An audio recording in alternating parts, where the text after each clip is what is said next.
হরে কৃষ্ণ। তো অর্জুনকে কেন ভগবান কৃষ্ণ গীতার জ্ঞান দিলেন?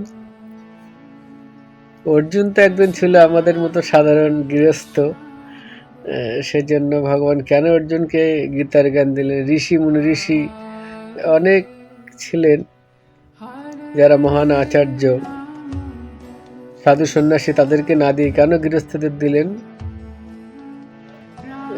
আসলে দেখুন, যারা ঋষি তারা তো গীতার জ্ঞানটা উপলব্ধি করেই তারা ঋষি হয়েছে।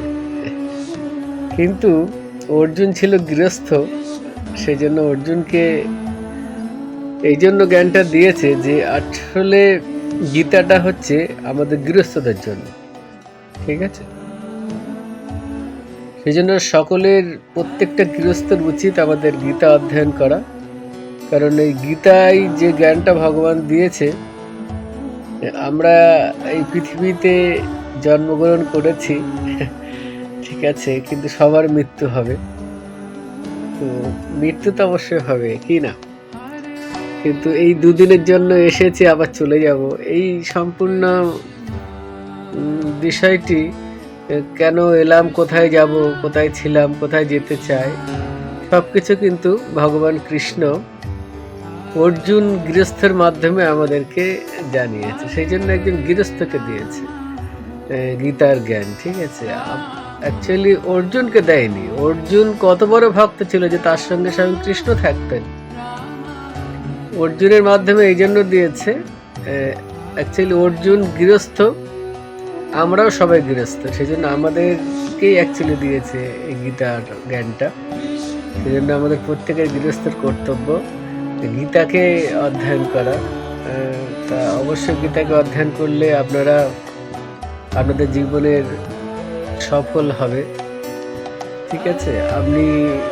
আমি কোথায় ছিলাম, মাতৃগর্ভে কেমন ছিলাম, এটা দেহ নয়, আমি আত্মা, সমস্ত মানে কার কেমন আচরণ হওয়া উচিত, আশীর্বাদ ভাবাপন্ন তাদের কেমন, সমস্ত বিষয় ভগবান গীতার মাধ্যমে আমাদেরকে জানিয়েছে। আপনারা প্রত্যেকে গীতা পড়ুন, এবং সেটা শুধু নিজে নয়, বাড়ির সকলকে পড়েন। কারণ অন্য ধর্মের একটা বিষয় আছে, যেমন ধরুন প্রত্যেকটা আপনার কোরআন যারা পড়ে তারা কিন্তু বাড়ির 5 জন থাকলে 5টা কোরআন থাকে তাদের বাড়িতে, বা যারা বাইবেল তারাও প্রত্যেকে বাইবেল অধ্যয়ন করে। কিন্তু আমাদের মধ্যে 90% কি 95% হিন্দুরা কিন্তু তাদেরকে খুব বুঝিয়ে সুঝিয়ে গীতা দিতে হয়, তারা গীতা নিতে চায় না।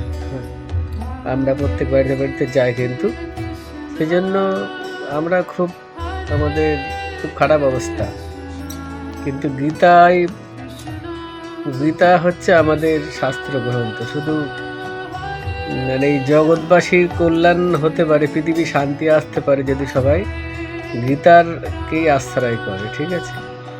সেই জন্য অর্জুনকে ভগবান কৃষ্ণ গীতার জ্ঞান দিয়েছিল, যে অর্জুনের মাধ্যমে অ্যাকচুয়ালি জগতের সংসারের সাধারণ জীবের জন্য। আর একটা বিষয়, গীতায় ভগবান অর্জুনকে যুদ্ধ করতে অনুপ্রাণিত করেছে, কিন্তু যুদ্ধ তো হিংসা। আসলে বিষয়টা হচ্ছে, যখন অধর্মের উত্থান হয় তখন যুদ্ধ অনিবার্য হয়ে পড়ে। তো ঠিক তেমনই, আর অর্জুন গৃহস্থ থাকলেও, যেহেতু অর্জুন ছিল ক্ষত্রিয়, মানে উনি তো রাজবংশের ছেলে, সেই জন্য ক্ষত্রিয়র কাজ হলো যুদ্ধ করা, ঠিক আছে? সেই জন্য ওনাকে যুদ্ধের জন্য অনুপ্রাণিত। সে সময় রাজাদের সমাজ ছিল, বর্তমান তো রাজাদের সমাজ নেই। জনগণ এখন রাজা, জনগণের হাতে ভোট দিলে তবে রাজা যেতে। যাই হোক, সেই জন্য যারা প্রশাসক তারা এখন ক্ষত্রিয়, তাদেরই যুদ্ধ করতে হবে, সমাজকে রক্ষা করতে হবে। কিন্তু আমাদের গৃহস্থদের অ্যাকচুয়ালি উচিত আমাদের সঠিক ধর্ম পালন করা, আর সেই ধর্মটা কোথায় লেখা আছে? সেটা আছে গীতায়। গীতা একমাত্র ভগবান কৃষ্ণ নিজে মুখে বলেছে ঠিক আছে, অন্য সমস্ত গ্রন্থ খুব গুরুত্বপূর্ণ, কিন্তু পৃথিবীর মধ্যে শ্রেষ্ঠ গ্রন্থ হচ্ছে গীতা। ঠিক আছে, তো সকলে আমরা গীতার আশ্রয় করে এই জগৎ থেকে আমরা উদ্ধার লাভ করতে পারি। ঠিক আছে, হরে কৃষ্ণ, সকলে ভালো থাকুন, গীতা পড়ুন এবং সুস্থ থাকুন এবং কৃষ্ণ নাম করুন। হরে কৃষ্ণ, জয় গীতা।